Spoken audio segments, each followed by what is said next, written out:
안녕하세요. 그루점입니다. 네, 이번 시간은 2021년 3회 실기 기출보건 문제 같이 공부해 보겠습니다. 1번. 정신분석적 상담에서는 이성적이고 직접적인 방법으로 불안을 통제할 수 없을 경우에는 무의식적으로 방어기제가 작용이 되죠. 이러한 방어기제의 종류 5가지만 쓰시오. 네, 출제 빈도는 별 3개 정도인데요. 보통 출제가 되면 이렇게 5가지를 쓰시오 혹은 3가지를 쓰고 설명하시오 이렇게 출제가 됐어요. 그래서 바로 직전 22년 1회 문제에서도 우리가 공부를 했었죠. 그래서 이 방어기제에 대한 상세한 내용 설명은 제가 이제 이 영상 더보기란에 링크를 해놓을 테니까요.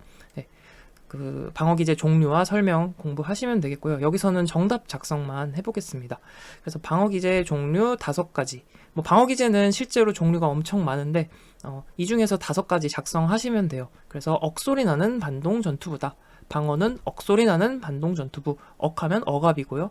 반동 형성, 전치, 투사, 부정. 네, 이렇게 5가지만 작성하시면 되는 문제입니다.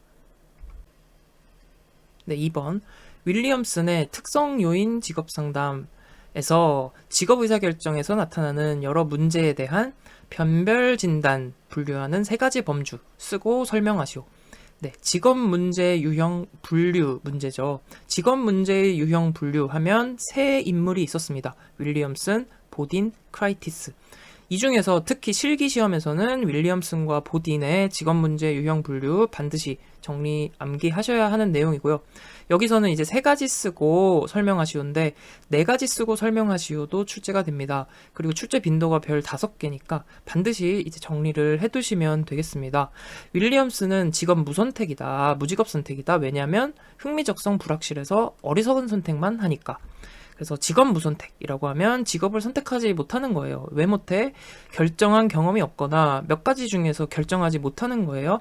흥미적성 불일치입니다. 자, 적성이라는 것은 능력이라고 생각하시면 돼요. 그래서 흥미는 있는데 능력이 안 돼서 어려운 직업이 있고, 또 적성은 적성에 맞춰서 적성에는 맞는데 이제 흥미를 갖지 못하는 직업. 이 경우가 흥미적성 불일치죠. 흥미적성의 차이. 다음, 불확실한 선택. 선택에 대한 확신이 부족한 경우다. 그리고 어리석은 선택. 동기나 능력, 성격, 흥미, 적성 등에 부합하지 않는 직업을 선택하면 어리석은 선택. 그래서 윌리엄슨 직업 무선택. 흥미적성 불확실해서 어리석은 선택만 하니까. 3번입니다. 인지정서 행동상담 REBT라고 하죠. 기본 개념인 ABCDEF 모델 의미를 쓰고 설명하시오. 이것도 출제 빈도 높은 문제, 별 5개 빈도 문제입니다. 그래서 반드시 정리를 해야 되는 내용이고요. REBT는 2023년 3회 영상에서 15번 문제에서 자세히 또 다뤘어요. 이 ABCD 모델을. 그래서 자세한 설명은 이 더보기란에 영상을 링크해 둘 테니까 거기서 공부를 하시고요. 여기서는 정답 작성 중심으로 간단히 보겠습니다. 자, REBT는 사신결박 효과 느낌이다. ABCDEF 모델. 그래서 A 하면 Activating Event, 선행 사건이죠. 이런 선행 사건들로 인해서 내담자 정서, 행동에 영향을 받습니다. 그래서 이러한 선행 사건들의 영향으로 Belief 시스템이죠. 신념 체계를 형성하게 돼요. 비합리적 신념 체계를 형성하게 되죠. 그리고 이 비합리적 신념 체계로 인한 결과, 어떤 결과죠? 정신적, 신체적 결과. 그래서 인지, 정서, 행동적 결과가 나타나는데, 뭐 예를 들면 우울, 불안, 네, 이러한 결과로 이어진다. 그래서 상담자를 찾아가요. 상담사는 논박을 통해서 내담자의 비합리적 신념 체계를 논박하게 되죠. 그래서 논박을 통해서 비합리적 신념 체계를 합리적 신념으로 수정을 하게 됩니다. 이렇게 합리적 신념으로 수정하게 되면 내담자가 갖게 되는 결과, 이펙트죠. 네, 논박에 의해 얻어지는 긍정적인 결과다. 이러한 결과로 인해서 내담자의 정서적으로 혹은 태도 면에서 달라지는 게 생겨요. 그게 바로 느낌입니다. 합리적 신념으로 인한 긍정적인 태도와 감정, 이것이 느낌이다. 그래서 ABCDEF 모델로 설명을 하고 있습니다. 사신결박 효과, 느낌. REBT에서는 이 ABCDEF 모델과 함께 한 가지 더 정리해야 되는 것, 비합리적 신념의 뿌리를 이루고 있는 세 가지 당위성, 네, 자타 세상인데요. 이것도 이제 정리를 해두셔야 돼요. 별 4개 출제 빈도인데요. 요것도 이제 제가 더보기란에 이제 영상 내용을 링크를 해둘 테니까요. 정리 안 되신 분들은 들어가셔서 공부하시면 되겠습니다. 4번, 발달적 직업 상담에서 수퍼는 진단이라는 용어 대신에 평가라는 말을 사용했다. 수퍼의 평가 3가지를 설명하시오. 네, 그래서 수퍼는 진단 대신에 평가라는 말을 사용했대요. 네, 발달적 직업 상담. 우리가 여기서는 지금 뭐 얘기하진 않을 거고요. 그냥 간단하게 읽어보고 참고하시면 되겠습니다. 정답 작성으로 바로 들어가면, 자, 개인 문제 예언 평가, 개인 평가, 문제 평가, 예언 평가. 네, 수퍼의 평가 3가지입니다. 평가라는 것은 진단이라고 했죠. 상담 초기 단계에서 이루어지는 거예요. 그래서 이 점을 감안해서 상담 초기라는 것을 염두에 두고 이제 정리하시고 암기하면 되겠습니다. 네, 어렵지 않습니다. 상담 초기에 어떻게 해요? 내담자를 진단하는 거예요. 내담자 정보를 얻어야죠. 개인 평가입니다. 내담자 특성에 관한 정보를 수집하는 것. 그 다음 문제 평가. 내담자가 겪고 있는 문제에 대해서 이제 평가하는 것이 문제 평가죠. 예언 평가. 예언은 예측이죠. 그래서 개인 평가, 문제 평가를 토대로 해서 내담자에게 적합한 직업을 예측하는 것. 이게 예언 평가. 개인 문제 예언 평가, 수포의 평가 3가지입니다. 5번, 생애 진로 사정의 구조 중에서 진로 사정의 3가지 부분을 쓰고 각각에 대해 설명하시오. 네, 요거 이제 2024년 1회 출제됐고 지금 21년 3회 출제되고 있습니다. 요거는 이제 출제 빈도가 별 2개 정도 출제 빈도고요. 네, 그리고 생애 진로 사정에서는 네, 요 문제는 이제 별 2개 정도 빈도인데 출제가 더 많이 된 부분이 있습니다. 별 5개 빈도죠. 생애 진로 사정이 무엇인지 그 의미를 쓰고 생애 진로 사정의 구조 4가지, 또 생애 진로 사정을 통해 얻을 수 있는 정보 3가지. 네, 요거는 잘 정리를 해두시면 좋겠어요. 그래서 요거는 제가 또 앞에서 우리가 공부했던 내용이라서 이 영상을 또 더보기란에 연결을 시켜 놓을 테니까요. 내용 요 문제 정리 안 되신 분들은 꼭 가셔서 공부하시면 좋겠습니다. 생애 진로 사정이란 이제 아들러 개인 심리학 기반으로 이제 만들어진 도구죠. 그래서 상담자와 내담자가 처음 만났을 때 사용할 수 있는 도구입니다. 그리고 생애 진로 사정의 구조라고 하면 진전 강요였어요. 진전 강요, 진로 사정, 전형적인 하루, 강점과 장애, 요약, 이렇게 4가지가 있는데 이 4가지 중에서 하나인 진로 사정이죠. 그래서 진로 사정을 쓰라는 문제가 바로 이 5번 문제입니다.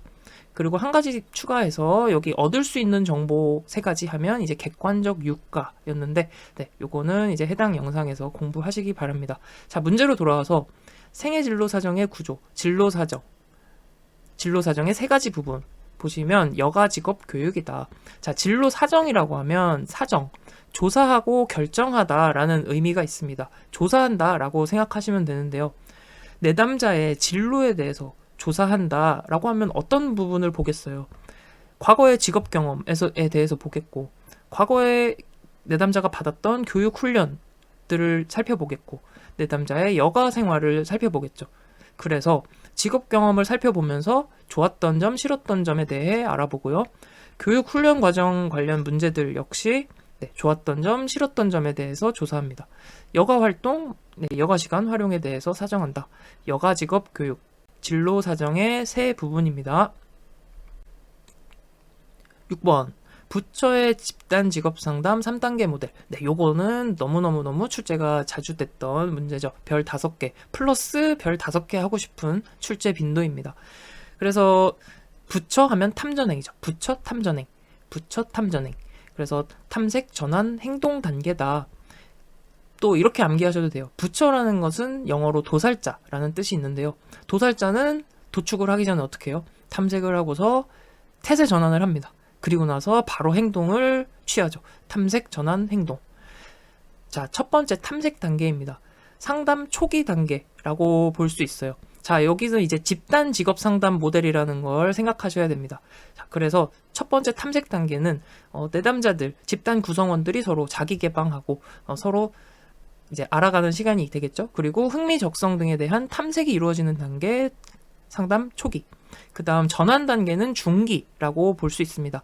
전환이라는 것은 가치관 전환을 가치관의 전환으로 이해하시면 됩니다. 그래서 내담자들이 각자 자신의 일과 삶의 가치를 조사하고 또한 집단 구성원들끼리 서로 그런 가치에 대한 자신의 가치에 대한 것을 공유하게 되겠죠. 이런 것을 통해 피드백을 얻게 되고요.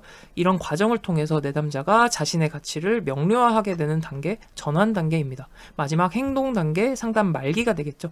실천에 대한 계획을 세우는 거예요. 목표 설정, 목표 달성을 위한 정보 수집, 의사결정을 실행하는 단계. 그래서 탐전행, 부처 탐전행. 검사는 사용 목적에 따라 규준 참조 검사와 준거 참조 검사로 분류될 수 있다. 규준 참조 검사와 준거 참조 검사 의미를 쓰고 예를 들어서 설명하시오. 네, 요거는 이제 출제가 자주 되었던 문제인데요. 네, 별 5개 빈도로 출제가 됐었는데 2021년 3회 이후로는 아직은 이제 출제가 되지 않은 문제입니다. 하지만 출제 빈도는 꽤 높은 문제였다. 그래서 먼저 검사 분류를 보면 검사 분류는 도시인 방식으로 한다. 그래서 목규준, 측성향, 장모실축. 네, 요게 이제 심리검사의 분류입니다. 요거는 출제 빈도가 그렇게 높진 않아요. 각각 이제 출제 빈도가 별 하나 정도씩 되고 요 마지막 장모실축이 이제 별 2개 정도 되는데 간단하게만 한번 살펴볼게요. 자, 검사 분류는 도시인 방식으로. 검사 분류 방식에 따른 분류입니다. 방식에 따른 분류는 도시인이다. 도 하면은 실시 도구 에 따라서 지필 검사와 수행 검사로 분류가 되고요. 또 실시 방식에 따라서 시간에 따라 속도 검사는 시간 제한이 있고요. 역량 검사는 시간 제한이 없는 검사. 인 하면은 실시 인원, 검사 인원에 따라 분류를 하면 개인 검사와 집단 검사로 분류를 한다. 이게 실시 방식에 따른 분류고요. 목규준 하면 사용 목적에 따라서 규준 참조, 준거 참조 검사로 분류가 된다. 측하면 측정 내용에 따른 분류, 성능 검사, 성향 검사로 분류가 되고요. 장모실축 하면 장면이죠. 준거 장면에 따라 분류를 하면 모의 장면 검사, 실제 장면 검사, 축소 상황 검사, 그리고 경쟁 장면 검사 이렇게 분류가 된다. 그래서 검사 분류는 도시인 방식으로 목규준, 측성향, 장모실축. 네, 요거를 이제 기억하고 계시면 혹시 이제 출제되더라도 절반 정도는 이제 쓰실 수 있을 거다. 이름 정도는 다 쓰실 수 있잖아요. 그래서 같이 뭐 정리를 해봤습니다. 정답 작성으로 가보면 그래서 사용 목적에 따라 목규준이잖아요. 목적에 따라 규준, 준거 참조 검사로 구분이 된다. 규준 참조 검사는 상대평가예요. 규준이 있다는 거잖아요. 규준이라는 것은 비교할 수 있는 기준입니다. 그래서 상대평가를 말하고요. 준거 참조 검사는 절대평가를 말합니다. 그래서 예시를 들어보면 대부분의 표준화된 심리검사는 규준 참조 검사고요. 준거 참조 검사 우리 직업상담사 2급 시험이죠. 대부분의 국가 자격 시험은 기준 점수를 이용해서 이 점수만 넘어가면 합격이죠. 그래서 준거 참조 검사 예시 이렇게 정리하면 되겠습니다. 8번 심리검사에서 준거 장면에 따른 분류 우리가 앞에서 검사 분류 이렇게 했었죠. 그래서 네, 검사 분류는 도시인 방식으로 한다. 목규준, 측성향, 장모실축경 장모실축경에 관한 문제입니다. 네, 문제 바로 정답 작성해보면 장모실축 적으시면 됩니다. 그래서 모의장면 검사 모의장면이라는 것은 쉽게 말해서 시뮬레이션이라고 볼 수 있습니다. 그래서 실제 상황과 유사하게 만들어 놓고서 내담자, 수검자의 수행을 관찰 평가하는 거고요. 실제 장면은 실제 상황에서 관찰 평가하는 겁니다.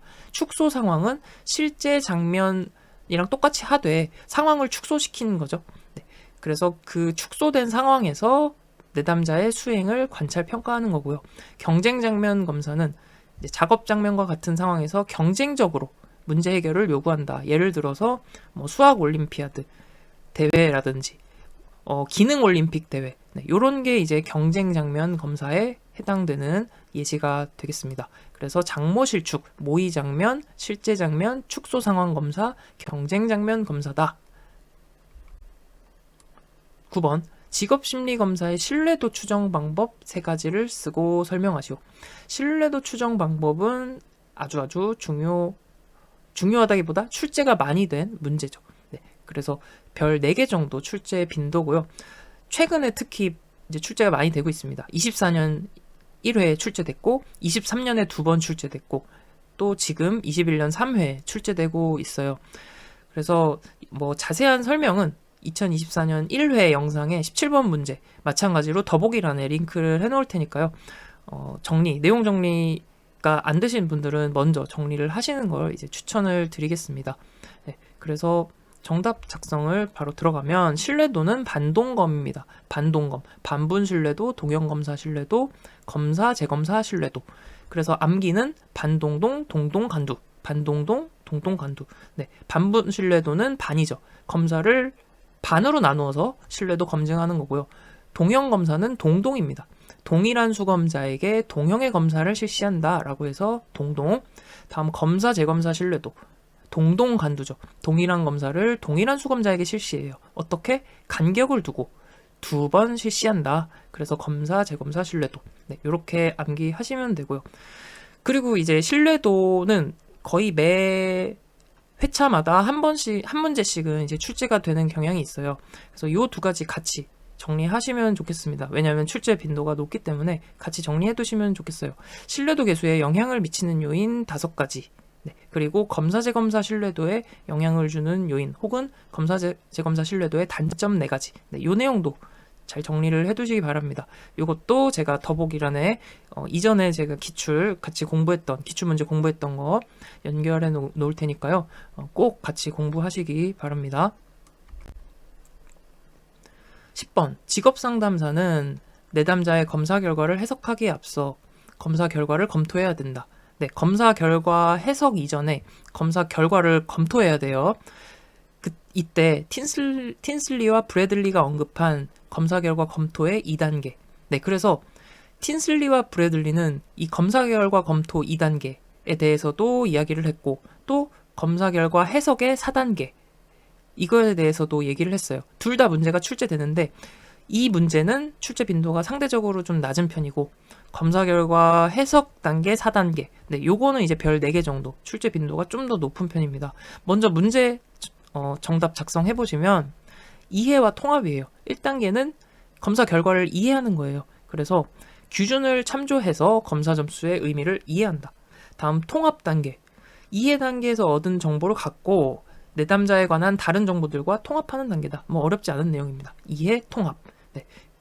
그리고 더 출제 빈도가 높은 것은 바로 요거라고 했죠. 검사 해석의 4단계다. 그래서 해내 결추, 팀브레드, 틴슬리와 브래들리 해서 팀브레드죠. 팀브레드는 해내 결추다. 그래서 1단계 해석 준비하기, 내담자 준비시키기, 결과 전달하기, 추는 추후 활동. 네, 요 내용도 제가 이전에 우리 같이 공부를 했어요. 그래서 더보기란에 네, 영상 링크를 해놓을 테니까요. 공부하시면서 같이 정리하시면 좋겠습니다. 11번 진로 시간 전망 검사 중 원형 검사가 있습니다. 코트레 원형 검사인데요. 이 코트레 원형 검사에서 시간 전망 개입의 3가지 차원 쓰고 설명하시오. 네, 코트레 원형 검사는 방변통입니다. 방변통인데 먼저 코트레 원형 검사에 대해서 뭐 간단히만 언급을 해보면 이제 과거, 현재, 미래의 시간 차원을 이제 그려보는 거죠. 원의 형태로. 그래서 이렇게 뭐 그려볼 수가 있습니다. 뭐 이렇게 그려볼 수도 있고요. 네.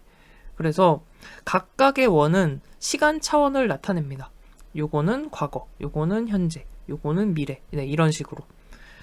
뭐 여기도 마찬가지. 요거는 과거, 요거는 현재, 미래. 네, 이런 식으로 각각의 원은 시간 차원을 나타내고요. 그리고 이 원의 크기는 내담자가 느끼는 해당 시간 차원에 대한 상대적 친밀감을 말합니다. 그래서 이 경우는 지금 미래의 원이 조금 더 크죠. 그래서 미래에 대해서 좀 더 가깝게, 좀 더 크게 느끼고 있는 겁니다. 여기에서는 이제 과거에 대해서 이 내담자는 좀 더 크게 느끼고 있다.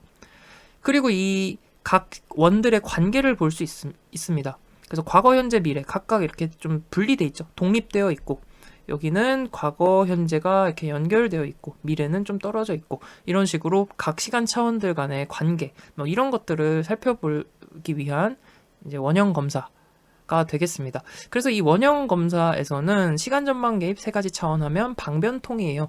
방변통, 방향성, 변별성, 통합성. 그래서 방향성이라고 하면은 어떤 방향이죠? 미래에 대한 방향입니다. 미래 지향성. 네, 미래를 지향해야 한다라는 거예요.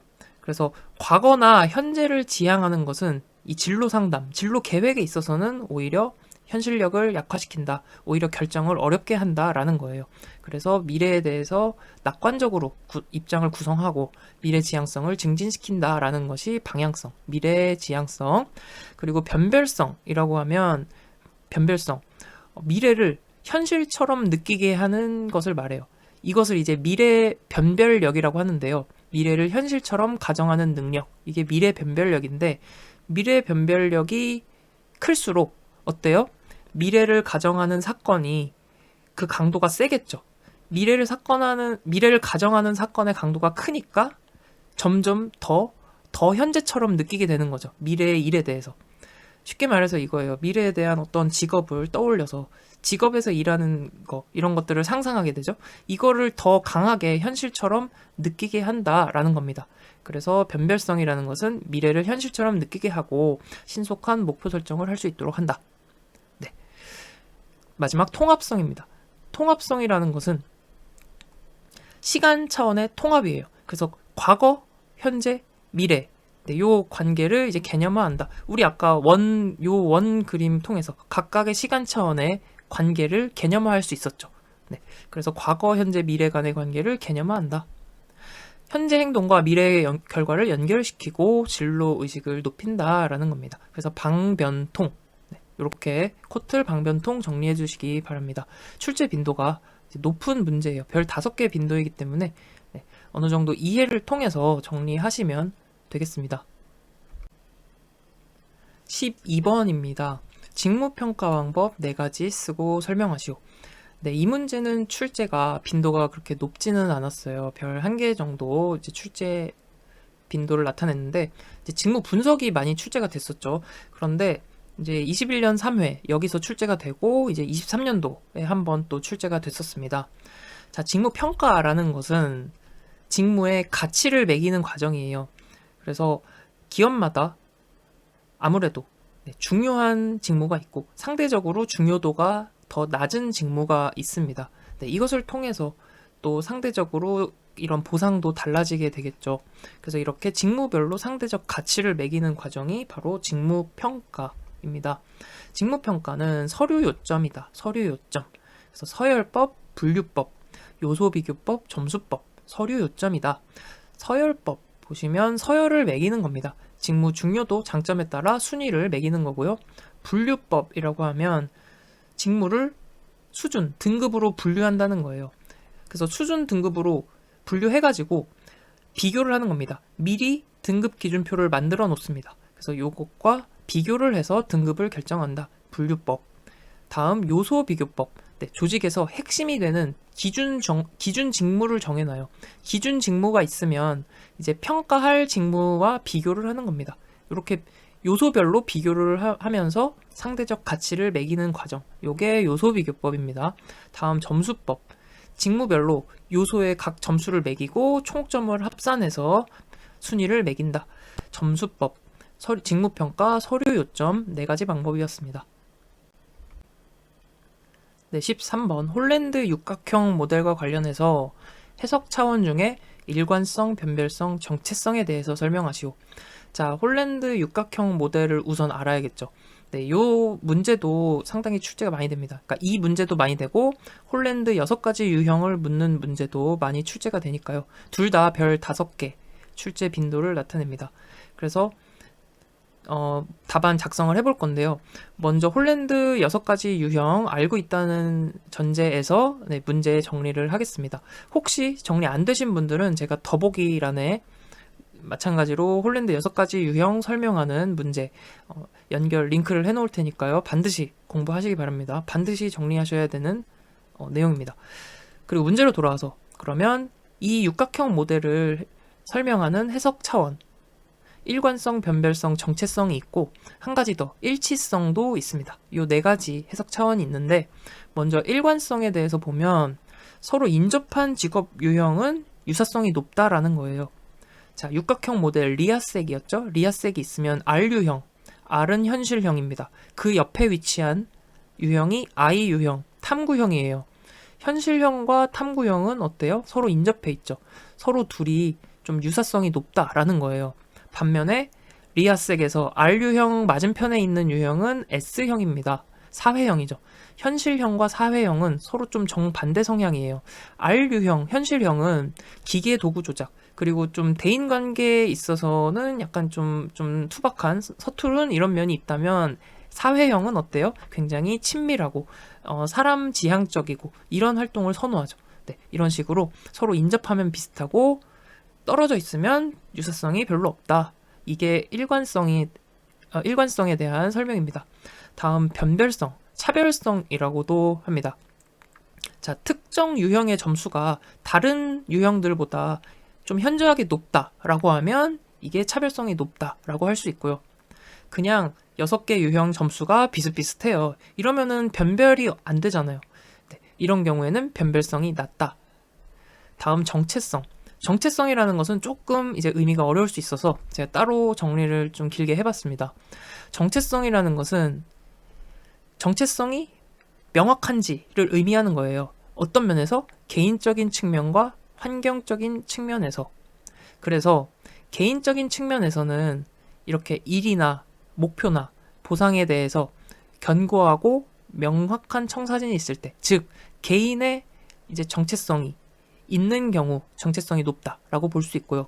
환경적인 측면에서의 정체성이라는 것은 조직의 투명성, 안정성, 그리고 목표일 보상의 통합, 이게 이루어질 때 환경적 정체성이 높다라는 겁니다. 그래서 이 두 가지 측면에서 정체성을 말하는 거예요. 네. 정체성의 의미까지 정리했고요. 한 가지 더. 일치성을 보시면 일치성이라는 것은 개인의 흥미 유형과 그리고 환경, 직업 환경의 유형 간에 서로 일치하는 정도를 의미합니다. 예를 들어서 저의 흥미 유형은 I 유형이라고 해볼게요. 탐구형이라고 해볼게요. 근데 제가 일하는 환경은 S 유형, 사회형이라고 해볼게요. 그러면은 일치성이 어때요? 네, 완전히 일치하진 않죠. 조금 거리가 있죠. 네, 그래서 개인의 흥미와 환경 유형 간에 서로 일치하는 정도, 요게 이제 일치성을 의미한다. 그래서 홀랜드 변정일치 이렇게 정리하시면 되겠습니다. 요것도 이제 별 5개 빈도로 출제되는 내용이니까 잘 이해를 하시면 이제 되는 내용이죠. 14번으로 갑니다. 노동수요 탄력성 결정 요인 4가지를 쓰시오. 그래서 4점짜리로 출제됐던 문제입니다. 노동수요 탄력성 결정 요인은 출제 빈도가 높은 편이죠. 이것도 별 4개 정도 이제 출제 빈도고요. 노동수요 탄력성 결정 요인, 영향을 주는 요인, 힉스 마샬의 법칙이라고도 합니다. 그래서 힉스 마샬의 법칙 반드시 정리를 하셔야 되고요. 그리고 노동수요 탄력성 산출 공식도 잘 알아두셔야 합니다. 계산 문제든 아니면 공식을 쓰시오든 이제 출제가 빈번하게 되는 편이니까 잘 정리를 해두시고요. 자, 노동수요 탄력성 보시면은 노동수요의 무엇에 대한 탄력성이죠? 임금에 대한 탄력성입니다. 그래서 노동수요가 임금의 변화함에 따라 노동수요가 얼마나 변하는지, 탄력적으로 변하는지, 비탄력적으로 변하는지 이것을 얘기하는 게 노동수요 탄력성입니다. 그래서 여기서는 이제 정답 작성만 이제 간단히 해볼 거고요. 노동수요 탄력성 개념이나 노동수요 탄력성 영향을 주는 요인, 그러니까 힉스 마샬 법칙이죠. 요거는 이제 제가 필기에서 자세하게 정리한 내용이 있습니다. 그 내용 보고 이해하시면서 정리하시고요. 여기서는 정답 작성 중심으로 같이 공부해 보겠습니다. 그래서 노동수요 탄력성 결정 요인, 힉스 마샬 법칙, 생수 공급 대체 노비다. 생수 공급 대체 노비다.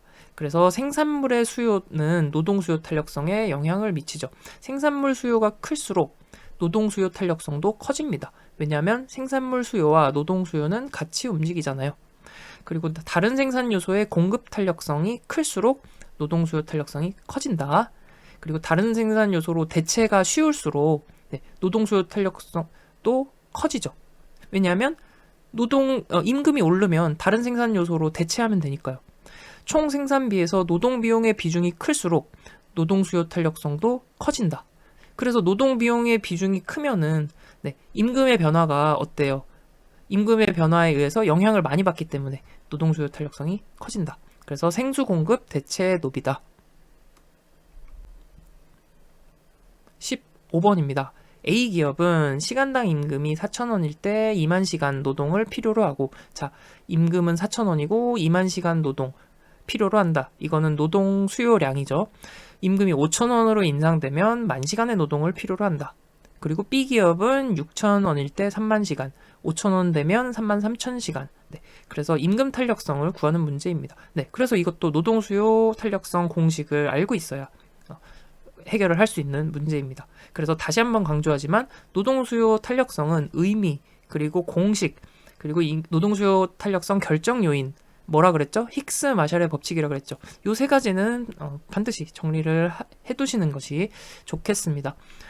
자, 문제로 돌아와서 A, B기업의 노동 수요 탄력성. 자, 임금이 4,000원일 때 2만 시간이었는데 5,000원일 때 10,000시간이 됐으니까 임금의 변화 우리가 알 수 있고 노동 수요량의 변화도 우리가 알 수 있죠. 그러면 노동 수요 임금 탄력성 구할 수 있습니다. 노동 수요 탄력성 공식. 자, 임금이 변함에 따라 노동 수요량이 얼마나 변하는가. 다시 임금이 변함에 따라 노동 수요량이 얼마나 변하는지. 이 변화율을 계산한 것이 노동 수요 탄력성입니다. 그래서 임금이 처음에 4,000원이었는데 5,000원이 됐잖아요. 그러면 처음에 4,000원이었는데 얼만큼 변했어요? 1,000원 올랐죠. 1,000원만큼 변했습니다. 자, 노동 수요량은 2만 시간이었는데 얼만큼 변했어요? 10,000시간 줄었죠. 그래서 2만 시간에서 10,000시간만큼 변했습니다. 그래서 이렇게 계산하시면은 A기업의 노동 수요 탄력성이다. 그래서 0.25분의 0.5 해서 A기업 노동 수요 탄력성은 2. B기업도 똑같이 하면 됩니다. B기업은 6,000원에서 5,000원이 됐어요. 6,000원에서 1,000원만큼 변했어요. 자, 3만 시간에서 33,000시간이 됐어요. 3만 시간에서 3,000시간만큼 변했습니다. 요거를 계산해주면 여기 안에 거끼리 곱하고 안에 거끼리 곱하면 분모가 되고요. 바깥에 거끼리 곱하면 분자가 됩니다. 그래서 3만 곱하기 1,000 해서 3,000만, 3,000 곱하기 6,000 해서 1,800만. 이렇게 계산해서 0.6이다. 그래서 이렇게 임금 탄력성 구하면 되고요. 2번.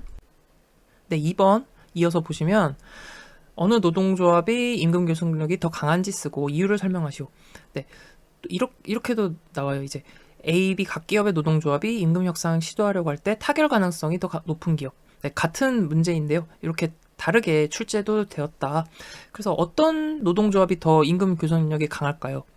노동 수요 탄력성이 비탄력적일수록 임금 교섭력은 더 강합니다. 자, 왜 그런지 볼게요. 자, A의 노동 수요 탄력성 2였고요. B 기업의 노동 수요 탄력성은 0.6이었어요. 그래서 B 기업이 이제 더 비탄력적이기 때문에 임금 교섭력이 강하다라는 건데요. 자, 비탄력적이라는 것은 임금이 올라도 노동 수요량은 별로 안 줄어들잖아요. 그러니까 노동조합에서 쟁의 행위를 세게 해요. 그래서 임금 상승은 강하게 요구해도, 그래서 임금을 올려줘도 기업 입장에서는 노동 수요량을 그만큼 줄일 수가 없어요. 그게 노동 수요 탄력성이 비탄력적이다라는 의미잖아요. 그렇기 때문에 B기업이 더 비탄력적이기 때문에 A기업보다 임금 인상 가능성이 더 높다. 임금 교섭력이 더 강하다. 이렇게 볼 수 있는 거죠. 그래서 잘 이해하면 되는 문제입니다. 잘 이해해 보시기 바랍니다. 16번. 한국직업사전 문제인데요. 부가직업정보의 직무기능은 자료, 사람, 사물과 연관된 특성을 나타낸다. 이 중 자료와 관련된 특성 6가지를 쓰시오. 자, 한국직업사전. 우리 이 그림 이제 여러 번 봤죠. 한국 직업 사전은 이렇게 생겼어요. 그래서 한국 문화 강사라는 직업에 대해서 쭉 설명이 되어 있고, 여기에 부가 직업 정보 항목을 보시면 부가 직업 정보에서 직무 기능이 여기 있습니다. 직무 기능은 자료, 사람, 사물과 연관된 특성을 각각 이렇게 제시를 하고 있어요. 이 문제는 자료와 관련된 특성. 자, 한국 문화 강사는 자료 직무 기능에서 분석 기능의 이제 직무 기능을 요구하고 있습니다. 이렇게 보시는 거고요. 그래서 문제 돌아와서 자료, 사람, 사물 직무 기능이 이렇게 정리가 되어 있습니다. 0 수준으로 갈수록 점점 복잡한 수준을 나타내고요. 복잡한 수준의 직무 기능이다.